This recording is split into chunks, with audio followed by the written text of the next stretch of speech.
ಶತ್ರುಗಳ ಹುಟ್ಟಡಗಿಸೋಕೆ ಮುಂದಾದ ಭಾರತೀಯ ಸೇನೆ ಪಹಲ್ಗಾಮ್ ರಕ್ಕಸರ ಸಂಹಾರಕ್ಕಾಗಿ ಕಾರ್ಯಾಚರಣೆಯನ್ನ ಮಾಡಲಾಗ್ತಾ ಇದೆ. ಮನೆ ಮನೆಗೆ ನುಗ್ಗಿ ಭಯೋತ್ಪಾದಕರಿಗಾಗಿ ಶೋಧವನ್ನ ಮಾಡಲಾಗ್ತಾ ಇದೆ. ಕಾಶ್ಮೀರದ 4 ಜಿಲ್ಲೆಗಳಲ್ಲಿ ಶೋಧ ಕಾರ್ಯ ಮಾಡಲಾಗಿದೆ. ಪುಲ್ವಾಮಾ, ಬಂಡೀಪೋರ, ಕಿಶ್ತ್ವಾರ್, ಶೋಪಿಯಾನ್ನಲ್ಲಿ ಉಗ್ರರಿಗಾಗಿ ಸೇನೆ ಬೇಟೆ ಆಡ್ತಾ ಇದೆ. ಕಾಶ್ಮೀರದ ಉಧಾಂಪುರ್ ಅರಣ್ಯ ಪ್ರದೇಶ, ರೌಜರಿ, ಜಮ್ಮುವಿನ ಪೂಂಚ್ನಲ್ಲೂ ಕೂಡ ಉಗ್ರರಿಗಾಗಿ ತೀವ್ರ ಹುಡುಕಾಟ ನಡೆಸಲಾಗ್ತಾ ಇದೆ. ಪೊಲೀಸರು, ಸೇನೆ, ಸಿಆರ್ಪಿಎಫ್ ವಿಶೇಷ ಪಡೆಗಳ ಜಂಟಿ ಕಾರ್ಯ ಭದ್ರತಾ ಪಡೆಯಿಂದ ಡ್ರೋನ್ ಮತ್ತು ಕಾಪ್ಟರ್ಗಳ ಮುಖಾಂತರವಾಗಿ ಈ ಶೋಧ ಕಾರ್ಯವನ್ನ ನಡೆಸಲಾಗ್ತಾ ಇದೆ. ನಿರಂತರವಾದಂಥ ಕಾರ್ಯಾಚರಣೆಯನ್ನ ಶೋಧ ಕಾರ್ಯವನ್ನ ಮಾಡ್ತಾ ಇದೆ ನಮ್ಮ ಭದ್ರತಾ ಪಡೆ. ಶತ್ರುಗಳ ಹುಟ್ಟಡಗಿಸುವುದಕ್ಕೆ ಅಂತ ಭಾರತೀಯ ಸೇನೆ ಇದೀಗ ಮುಂದಾಗಿರುವಂಥದ್ದು. ಕ್ಷಣ ಕ್ಷಣಕ್ಕೂ ಹೆಜ್ಜೆ ಹೆಜ್ಜೆಗೂ ಹೈ ಅಲರ್ಟ್ ಆಗಲಾಗಿದೆ. ಕಾರ್ಯಾಚರಣೆಯನ್ನ ನಿರಂತರವಾಗಿ ಮಾಡ್ಕೊಂಡು ಬರಲಾಗ್ತಾ ಇದೆ. ಮನೆ ಮನೆಗೆ ನುಗ್ಗಿ ಎಲ್ಲಿ ಅಡಗಿ ಕೂತಿದ್ದಾರೋ ಈ ರಕ್ಕಸರು ಅವರ ಸಂಹಾರಕ್ಕೆ ಅಂತ ಮುಂದಾಗ್ತಾ ಇರೋದು. ಭಯೋತ್ಪಾದಕರಿಗಾಗಿ ಶೋಧ ಕಾರ್ಯ ನಿರಂತರವಾಗಿ ನಡೀತಾ ಇದೆ. ಕಾಶ್ಮೀರದ ಪ್ರಮುಖ 4 ಜಿಲ್ಲೆಗಳು, ಇದನ್ನ ಸೆನ್ಸಿಟಿವ್ ಪ್ಲೇಸಸ್ ಅಂತ ಕೂಡ ನಾವು ಕರಿತೀವಿ, ಸೂಕ್ಷ್ಮವಾದಂಥ ಪ್ರದೇಶ ಅಂತ. ಇಲ್ಲಿ ಮನೆ ಮನೆಗೂ ನುಗ್ಗಿ ಕಾರ್ಯಾಚರಣೆಯನ್ನ ಮಾಡ್ತಾ ಇದ್ದಾರೆ. ಸಹಜವಾಗಿ ಮೊನ್ನೆ ಅಟ್ಯಾಕ್ ಆದಾಗ ಎಲ್ಲರೂ ಪ್ರಶ್ನೆ ಇದಾಗಿತ್ತು, ಎಲ್ಲಿಂದ ಬಂದ್ರು ಉಗ್ರರು, ಹೆಂಗ್ ಬಂದ್ಬಿಟ್ರು ಅಂತ. ಅಲ್ಲೇ ಅಡಗಿ ಕುಳಿತಿರುವಾಗ ಇನ್ನು ಬರದೆಲ್ಲಿ ಅಂತ. ಹಾಗಾಗಿ ಮನೆ ಮನೆಗೆ ನುಗ್ಗಿ ಒಂದು ಕಾರ್ಯಾಚರಣೆಯನ್ನ ಮಾಡಲಾಗ್ತಾ ಇದೆ. ಶೋಪಿಯಾನ್ನಲ್ಲಿ ಉಗ್ರರಿಗಾಗಿ ಸೇನೆ ಬೇಟೆ ಆಡ್ತಾ ಇದೆ. ಪುಲ್ವಾಮಾ, ಬಂಡೀಪೋರ, ಕಿಶ್ತ್ವಾರ್ ಎಲ್ಲ ಕಡೆಯಲ್ಲೂ ಕೂಡ ಬೇಟೆಯನ್ನು ಆಡಲಾಗ್ತಾ ಇದೆ. ಕಾಶ್ಮೀರದ ಉಧಾಂಪುರ ಅರಣ್ಯ ಪ್ರದೇಶ, ರೌಜರಿ, ಜಮ್ಮುವಿನ ಪೂಂಚ್ನಲ್ಲೂ ಕೂಡ ಉಗ್ರರಿಗಾಗಿ ತೀವ್ರ ಹುಡುಕಾಟವನ್ನ ನಡೆಸ್ತಾ ಇರುವಂಥದ್ದು. ಯಾರನ್ನು ಬಿಡ್ತಾ ಇಲ್ಲ. ಯಾರ್ಯಾರು ಈ ಅಟ್ಯಾಕ್ನಲ್ಲಿ ಭಾಗಿಯಾಗಿದ್ದಾರೋ, ಯಾರ್ಯಾರು ಮಾಸ್ಟರ್ ಮೈಂಡ್ ಇದ್ದಾರೋ, ಯಾರ್ಯಾರು ಸಪೋರ್ಟ್ ಮಾಡಿದ್ರೋ, ಇವ್ರ ಪ್ಲಾನ್ ಏನಿದೆಯೋ ಎಲ್ಲವೂ ಕೂಡ ಗೊತ್ತಾಗಬೇಕಲ್ವಾ. ನಿರಂತರವಾದಂಥ ಕಾರ್ಯಾಚರಣೆ. ಗಡಿಯಲ್ಲಿ ಉಗ್ರರು ಹುಡುಕಿ ಹುಡುಕಿ ಬೇಟೆ ಆಡ್ತಾ ಇದ್ದಾರೆ. ಭಾರತದ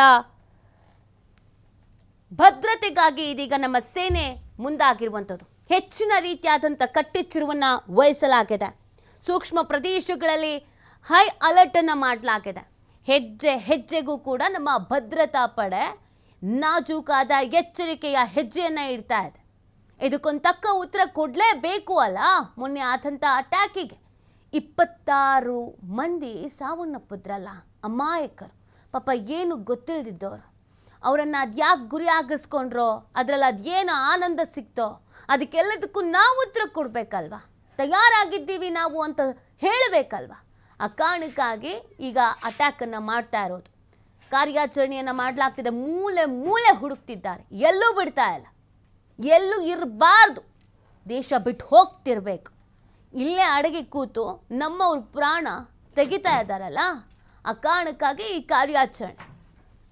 ಯಾವ ಮನೆಯೂ ಬಿಡ್ತಿಲ್ಲ. 4 ಜಿಲ್ಲೆಗಳಲ್ಲಿ ಸೂಕ್ಷ್ಮ ಪ್ರದೇಶ ಅಂತ ಏನು ಕರೆಸ್ಕೊಳ್ತಾ ಇತ್ತೋ ಅಲ್ಲಿ ಒಂದೊಂದು ಮನೆಯೂ ಜಾಲಾಡಿಸ್ತಿದ್ದಾರೆ.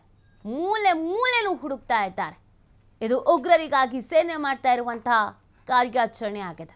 ಸ್ಥಳೀಯರ ಸಪೋರ್ಟ್ ಇಲ್ಲದೆ ಇಷ್ಟು ದೊಡ್ಡ ಒಂದು ಅಟ್ಯಾಕ್ ಆಗೋದಕ್ಕೆ ಸಾಧ್ಯನೇ ಇಲ್ಲ ಅನ್ನುವಂಥ ಮಾತುಗಳು ಕೇಳಿ ಬಂದಿತ್ತು.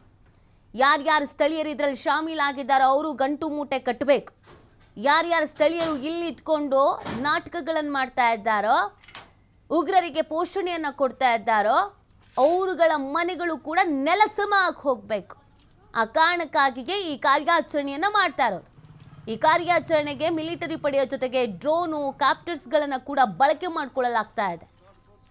ಪ್ರತಿ ಒಂದೂ ಕೂಡ ದುರ್ಬಿನ್ ಹಾಕಿ ಹುಡುಕೋದು ಅಂತಾರಲ್ಲ, ಕಾಡು, ಗುಡ್ಡಗಾಡು ಪ್ರದೇಶ, ನಿರ್ಜನ ಪ್ರದೇಶ, ವಸತಿ ಎಲ್ಲ ಕಡೆಯಲ್ಲೂ ಕೂಡ, ಇಂತಲ್ಲಿ ಅಂತಲ್ಲ ಎಲ್ಲ ಭಾಗಗಳಲ್ಲೂ ಕೂಡ ಕಾರ್ಯಾಚರಣೆಯನ್ನು ಮಾಡಲಾಗ್ತಾ ಇದೆ. ಕಾಶ್ಮೀರದಲ್ಲಿ ಪೊಲೀಸ್ ಮತ್ತು ಮಿಲಿಟರಿ ಪಡೆ ಸಹಯೋಗದಲ್ಲಿ ಈ ಒಂದು ಕಾರ್ಯಾಚರಣೆಯನ್ನು ಮಾಡ್ತಾ ಇರುವಂಥದ್ದು. ಪೊಲೀಸರ ಬಲ, ಮಿಲಿಟರಿ ಬಲ ಎರಡೂ ಕೂಡ ಈ ಕಾರ್ಯಾಚರಣೆಗಳಲ್ಲಿ ಭಾಗಿಯಾಗ್ತಾ ಇದೆ. ಕಂಟಿನ್ಯೂಸ್ ಆಗಿ ನಾವು ಗಮನಿಸ್ತಾ ಇದ್ದೀವಿ. ಸೂಕ್ಷ್ಮ ಪ್ರದೇಶಗಳು, ಬಾರ್ಡರ್ ಏನಿತ್ತು ಅಲ್ಲಿ ಎಲ್ಲ ಕಡೆಯಲ್ಲೂ ಕೂಡ ಕಾರ್ಯಾಚರಣೆಯನ್ನು ಮಾಡಲಾಗ್ತದೆ. ಅನುಮಾನ ಬಂದಲ್ಲಿ, ಅನುಮಾನಾಸ್ಪದವಾಗಿ ಓಡಾಡದಲ್ಲಿ ಎಲ್ಲರನ್ನೂ ಕೂಡ ವಿಚಾರಣೆಗೆ ಒಳಪಡಿಸಲಾಗ್ತಾ ಇದೆ. ಸುಮಾರು 400ಕ್ಕೂ ಹೆಚ್ಚು ಮಂದಿಯನ್ನು ವಿಚಾರಣೆಗೆ ಒಳಪಡಿಸಲಾಗಿತ್ತು ನಿನ್ನೆ. ಕಾಶ್ಮೀರದಲ್ಲಿರುವಂಥ 400ಕ್ಕೂ ಹೆಚ್ಚಿನ ನಿವಾಸಿಗಳನ್ನು ಕೂಡ ವಿಚಾರಣೆಗೆ ಒಳಪಡಿಸಲಾಗಿತ್ತು. ಯಾವಾಗಿಂದ ಇಲ್ಲಿದ್ದಾರೆ, ಮನೇಲಿ ಯಾರ್ಯಾರಿಗಿದ್ದಾರೆ, ಯಾವಾಗ ಹೊರಗಡೆ ಹೋಗಿದ್ರು, ಎಲ್ಲವನ್ನೂ ಕೂಡ. ಯಾಕಂದರೆ ಸ್ಥಳೀಯರೇ ಇಲ್ಲಿ ಸಪೋರ್ಟ್ ಮಾಡಿರೋದು. ಆ ಉಗ್ರರಿಗೆ ಇರೋದಕ್ಕೆ, ಬರೋದಕ್ಕೆ, ಹೋಗೋದಕ್ಕೆ ಅವಕಾಶವನ್ನು ಮಾಡಿಕೊಟ್ಟಿರುವಂಥದ್ದು. ಇಲ್ಲ ಅಂತಂದರೆ ಇಷ್ಟು ಸಲೀಸಾಗಿ ಜನರು ಇರುವಂಥ, ಪ್ರವಾಸಿಗರು ಇರುವಂಥ ಇಷ್ಟು ಫೇಮಸ್ ಪ್ಲೇಸಿಗೆ ಹೆಂಗೆ ಬರ್ತಾರೆ? ಭದ್ರತೆಯು ಕೂಡ ಲೋಪದೋಷ ಆಗಿದೆ ಅನ್ನೋದನ್ನು ಒಪ್ಕೊಳ್ಳಲಾಗ್ತಾ ಇದೆ. ಇದೆಲ್ಲದರ ನಡುವೆ ಅಲ್ಲಿನ ಪರಿಸ್ಥಿತಿಯು ಕೂಡ ಅವ್ರಿಗೆ ಸಪೋರ್ಟಿವ್ ಆಗಿತ್ತು. ಹೆಂಗೆ ಸಾಧ್ಯ ಅಲ್ವಾ ಅದು? ಆ ಕಾರಣಕ್ಕಾಗಿಯೇ ಇದೀಗ ಕಾರ್ಯಾಚರಣೆಯನ್ನು ಚುರುಕುಪಡಿಸಿರೋದು. ಯಾರನ್ನೂ ಬಿಡ್ತಾ ಇಲ್ಲ. ಉಗ್ರರ ಮನೆಯನ್ನು ಉಡೀಸ್ ಮಾಡಲಾಗ್ತಾ ಇದೆ, ನೆಲಸಮ ಮಾಡ್ತಾ ಇದ್ದಾರೆ. ಮತ್ತು ಅವರಿಗೆ ಸಪೋರ್ಟ್ ಮಾಡಿದವರನ್ನು ಕೂಡ ಹಿಡಿದು ಒಳಗೆ ಹಾಕ್ತಾ ಇದ್ದಾರೆ. ಈ ಕಾರ್ಯಾಚರಣೆ ಪ್ರತಿಯೊಬ್ಬ ಭಾರತೀಯರು ಬಯಸಿದ್ದು. ಪ್ರತಿಯೊಬ್ಬ ಭಾರತೀಯರಿಗೂ ಒಂದು ಭದ್ರತೆ ಅನ್ನೋ ದೃಷ್ಟಿ ಮತ್ತು ಯಾವುದೇ ಕಾರಣಕ್ಕೂ ಒಂದು ಅಯ್ಯೋ ನಾವಿಲ್ಲಿರೋದಕ್ಕಾಗತ್ತಾ ಅನ್ನುವಂಥ ಅಭದ್ರತೆ ಕಾಡಬಾರ್ದಲ್ವ.